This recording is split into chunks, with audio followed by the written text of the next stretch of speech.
শীতকালে রোদে বসে পিঠাপুলি খাওয়ার মজাই আলাদা, তাই না? তাও যদি হয় দিদিমার হাতের পিঠা।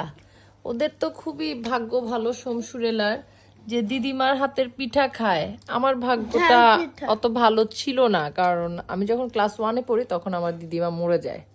দিদিমার যে আদর সেটা আমি পেয়েছি আমার মাসির থেকে, মামার কাছ থেকে। খুব ছোট কালেই দিদিমা দাদু, দিদিমার পরের বছরই দাদু মরে যায়, মানে 2 বছরের মাথায় দুজন চলে যায়।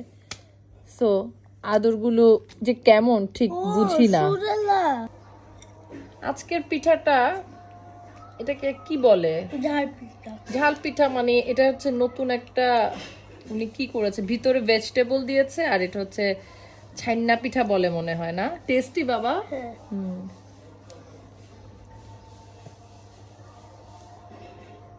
এটা একটা ব্লেসিং। দিদা দাদু থাকা, তারপর ঠাকুর দাদু থাকা, এটা বাচ্চাদের জন্য একটা খুবই ব্লেসিং। আসলে খুব টেস্টি হয়েছে। আমার ছেলে খুব পিঠা পছন্দ করতো, আমার সোম।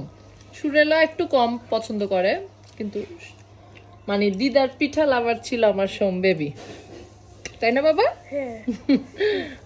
দিদার হাতে আমার সব কিছুই ভালো লাগে। তাই? হ্যাঁ।